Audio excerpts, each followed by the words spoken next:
বিতবের সাথে গৌতম সরকার বলছি। আজ 95-এ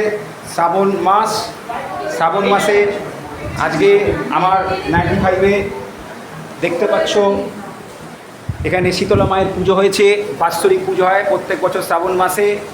আমার সব জায়গায় আমি সম্মান পাই, ভালোবাসা পাই, কিন্তু সবথেকে বেশি ভালোবাসা সম্মান পাই আমি 95 থেকে। তাই জন্য আমি পুরো 95 পল্লীবাসীবৃন্দকে অন্তরের অন্তঃস্থল স্থল থেকে ধন্যবাদ, কৃতজ্ঞতা জানাই।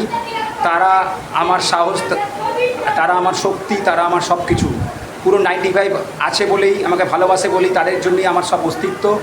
তো আমি বিপদের সাথে গৌতম সরকার বলছি, আমি সারা জীবন ধরে আমি তাদের কাছে নতমস্তকে আমি এটাকে প্রণাম জানাবো, কৃতজ্ঞতা জানাবো। তো আমি বিপদের সাথে গৌতম সরকার বলছি, আমি সৎ, আমি বেঈমান নই, আমি সকলের ভালো চাই, আমি সকলের মঙ্গল চাই। আমি চাই এই বিশ্বব্রহ্মাণ্ডের সকলে যেন সুস্থ থাকে, ভালো থাকে। আমি চাই এই বিশ্বব্রহ্মাণ্ডের সমস্ত প্রাণী, সমস্ত মানুষের, সমস্ত প্রাণীর দুঃখ দুর্দশা কষ্ট দূর হয়। তো সকলকে আমার প্রচুর ভালোবাসা জানি অন্তরের অন্তঃস্থল স্থল থেকে, আর সকলকে কৃতজ্ঞতা জানি অন্তঃস্থল থেকে। সবাই ভালো থাকুক, সুস্থ থাকুক, আর বড়দেরকে প্রণাম জানাই। তো সবাইকে বলি যে সবাইকে ভালোবাসি, ভালোবাসি, ভালোবাসি, ভালোবাসি, ভালোবাসি, ভালোবাসি, ভালোবাসি।